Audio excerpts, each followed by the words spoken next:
शाळा म्हणटकच भुरगीं ही आयलींच. शिक्षक शिकयता ते सगळेच विद्यार्थी आयकतात, समजतात. परीक्षेत विचारिल्ल्या प्रश्नाच्यो जापो बरयतात, पास जातात. कांय काळान कितें शिकयल्लें तें विसरून वतात. पूण थोडीं मात घट्ट मतींत याद दवरतात. ज्येश्ठ लेखक डॉ. नारायण देसाय हांणी सैमीक अरिश्टां आनी आमी ह्या पाठांत एका काणयेचो उल्लेख केला. शाळेंत फुलांचो हार घालून शिक्षकान सोनियाची तोखणाय केली. शाळेंत जो तो सगळेच अपघाताच्यो आनी सोनियाच्यो गजाली करताले. सर वर्गांत आयलो आनी कालची घडिल्ली गजाल भुरग्यांक सांगली. निकतोच उटंगराचो पावस पडून मातसो सुशेग घेतिल्लो. हे संदीचो फायदो घेवन सोनिया, खुशबू आनी नेहा खेळपाक शेतांत गेलीं.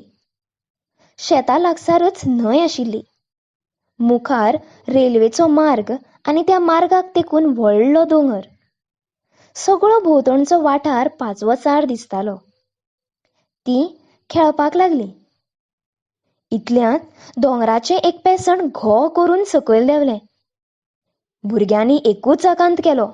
बो बो हुयेली मारूंक लागलीं. इतल्यांत सोनियाक याद जाली की रोकडीच रेल्वे गाडी येवपाची आसा. तीं धांवत घरा गेलीं आनी घडिल्ली गजाल लोकांक सांगली. फोन करून चत्राय दितलो जाल्यार गांव पयस आशिल्लो आनी गाडी आयली जाल्यार आकांत जातलो आशिल्लो. सोनिया परत रेल्वे सुवातेर आयलें. सगळे लोक बडबडटाले.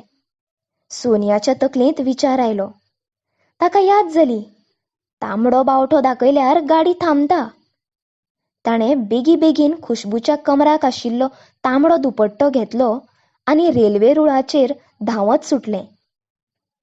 गाडयेचो आवाज येतालो. तें जोरान धांवलें. गाडी दिसपाक लागली तशें ताणें हातांतलो तांबडो बावटो दाखयलो. गार्डाच्या लक्षांत आयलें की एक धाकटुली चली तांबडो बावटो दाखयता आनी कसली तरी चत्राय दिता. ड्रायव्हरान अचळय गाडयेचो ब्रेक दामून वेग कमी केलो.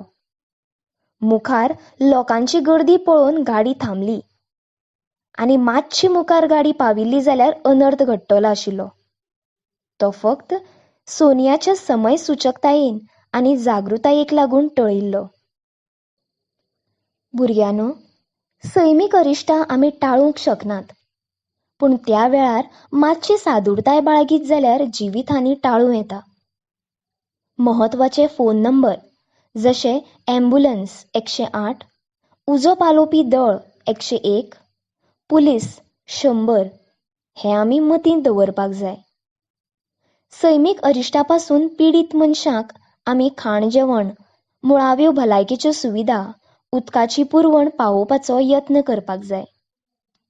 अशा अरिश्टां वेळार मोबायल घेवन फोटो काडल्यार मनीसपण शेणटा. सैमीक आपत्तीक सामर्थ्यपणान तोंड दिवंक शिकूंक जाय.